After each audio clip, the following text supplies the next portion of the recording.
This video was made possible by Audible. Get a free audiobook when you sign up at audible.com/RealLifeLore. Every country in the world is best and worst at something, and you're watching part 2 of what every country in Europe specifically is the worst at. Part 1 covered every European country between A and K, and it's linked in the description if you need to watch it. And this part is covering every country between L and V. So let's kick things off with Latvia, which has plenty of potatoes, but doesn't have plenty of men. Latvia has the least amount of men per capita in Europe, with only 0.86 men in the country for every one woman. Liechtenstein is technically the least visited country in Europe, but that's mostly just because it's so small. They only received 69,000 visitors in 2017. Lithuania is actually tied precisely with Latvia for having the least amount of men in the country. There are 16% more women in both Lithuania and Latvia than men. For being so tiny, Luxembourg is actually the worst in Europe at a lot of things. For starters, they have the largest ecological footprint of any country in the entire world. The average Luxembourger has double the ecological footprint of the average American. Luxembourg produces the most CO2 emissions per capita of any country in Europe. They have the world's highest divorce rate at roughly 87% of marriages ending in one, and they have the highest rent found anywhere in Europe and the third highest in the entire world. The average rent for a one-bedroom apartment in the city center is over 1,500 euros a month. Malta is Europe's hottest country, with an average yearly temperature of 19.2 degrees Celsius. It's also Europe's most religious country, excluding the Vatican, with 86% of the population saying that religion is important to their lives, and which makes Malta roughly just as religious as Estonia is irreligious. Malta also has Europe's lowest literacy rate, with 6.7% of the population over 15 not being able to read or write. Moldova has a lot of issues. According to the IMF, Moldova has the lowest GDP per capita of any country in Europe at only $3,300 per citizen. Moldova also has the highest rate of deurbanization in the world, with a city growth rate of -1.5% on average per year. Moldova is also truly Europe's least visited country, since they only received 145,000 visitors for all of 2017, which is only one tourist for every 24 citizens in the country. People just don't ever come to visit Moldova, and for decent reasons. It has the worst access to improved sanitation facilities in Europe, with only 76% of the population having access to a toilet. And it also has Europe's highest amount of child labor, with 24.3% of the children in the country taking part in the labor force, according to UNICEF. Monaco has the lowest percentage of young people in the world, with the average age of their citizens being 52.4 years. They also spend the least on education in Europe, with only 1.5% of Monaco's GDP being contributed. Excluding the tiny city-states of Liechtenstein and San Marino, Montenegro has Europe's shortest, tallest building. The tallest building in the country is only 65 meters tall, which is even shorter than the tallest buildings of Andorra, Monaco, Vatican City, and Malta. The Netherlands has the highest rate of wealth inequality not only in Europe, but in the entire world. The top 1% of Dutch citizens own more than 1/3 of all the private wealth in the country. The Netherlands also has the most disappointing record in the FIFA World Cup, since they've gotten the runner-up place 3 times now and have yet to ever actually win, the highest number of runner-ups without a victory of any country in the world. North Macedonia has an even worse track record in sports, however, because they have Europe's worst performance at the Olympics, having only ever won a single bronze medal for wrestling back in the 2000 games at Sydney. Norway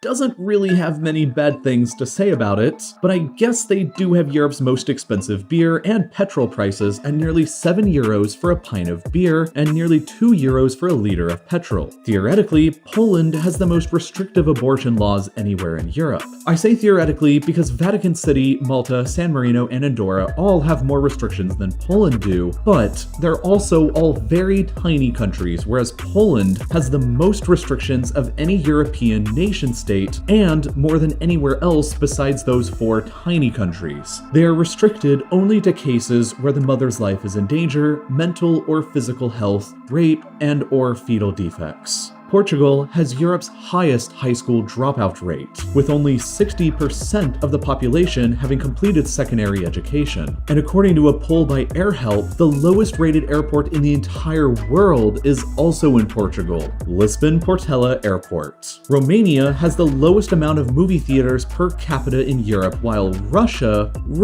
has a lot of problems. I could make an entire video just about all of the problems Russia has, but here's the quick version. They have the worst traffic in Europe and Europe's most dangerous roads with the highest number of average traffic deaths. They have the highest suicide rate in all of Europe and the highest for men specifically in the entire world. They have Europe's highest incarceration rate with 363 prisoners per 100,000 people. Russia is the most corrupt country in Europe according to Transparency International. They have the highest rate of opiate usage in Europe and the third highest in the world at 1.64% of the population actively using. They have the highest rate of HIV infection in Europe at 1.2% of the population and have Europe's highest homicide rate. You're 8 times more likely to be murdered in Russia than you are in Germany. Russia has the lowest minimum wage in Europe at just 66 US cents per hour. And according to the Gay Travel Index, Russia is also by far the most unfriendly country in Europe towards LGBT people and among the worst places in the entire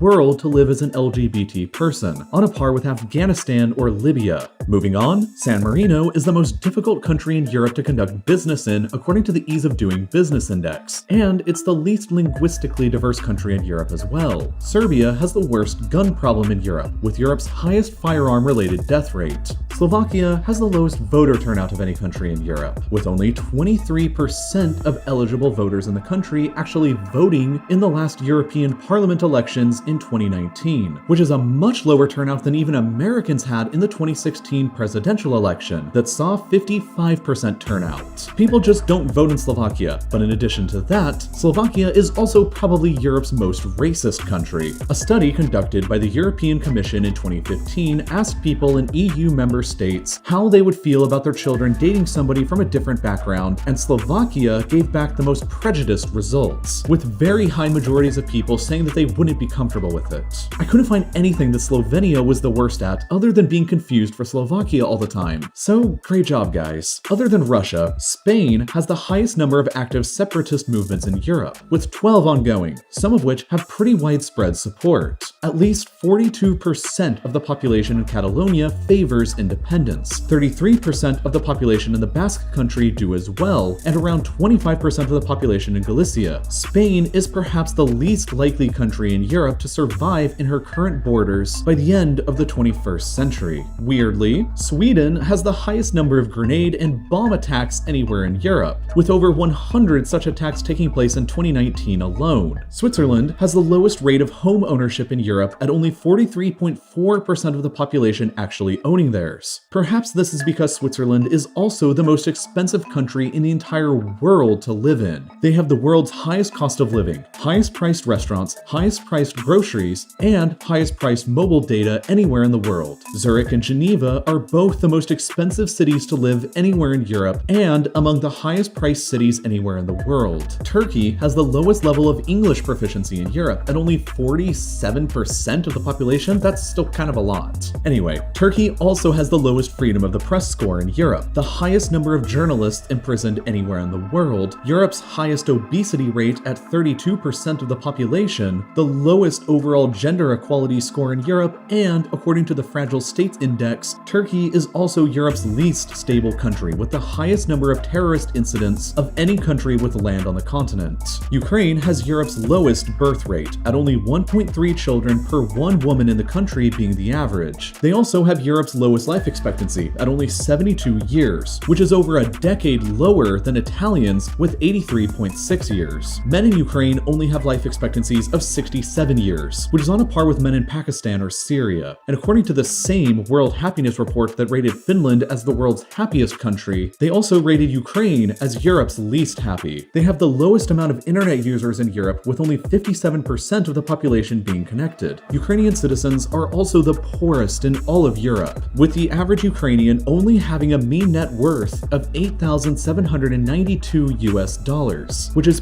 poorer than the average citizen of Kenya or Nicaragua is. On the complete opposite side of the spectrum, the United Kingdom has the highest usage of cocaine anywhere in the world, with roughly 2.7% of adults who actively use it. And finally, Vatican City is the final and sole surviving absolute monarchy in Europe, which pretty much by default makes it the least democratic country in Europe. And now that you've made it this far, getting through me telling you what your favorite countries in Europe are the worst at, I think you deserve a reward. A free audiobook at Audible when you sign up using the link audible.com/RealLifeLore. You can go right now and get any single audiobook you want, but personally, I'd go with The End Is Always Near by Dan Carlin, the guy who makes the critically acclaimed hardcore history podcasts. It's maybe one of the most interesting looks at a hypothetical apocalypse ever written, exploring questions like if humanity can handle the power of its weapons without destroying itself, or if human technology will ever peak or regress. It's basically a full exploration into what our own apocalypse could look like with historical parallels from the Bronze Age to the Nuclear Age. And if you enjoy my short videos, you'll definitely fall in love with this longer format content too. I managed to listen through the whole thing while sitting around at home or doing chores and commuting to work, and you can easily do the same thing with this or any other audiobook. If listening about the apocalypse isn't exactly your style, that's fine, because Audible definitely has something for you too. Not only fantastic audiobooks across every genre you can imagine, but a ton of other incredible spoken word content, from podcasts to guided wellness programs to theatrical performances to comedy, plus exclusive Audible originals that you can't get anywhere else. So go ahead and sign up at audible.com/RealLifeLore or by clicking the link in the description, or text RealLifeLore to 500 500 to get one free audiobook plus unlimited Audible originals.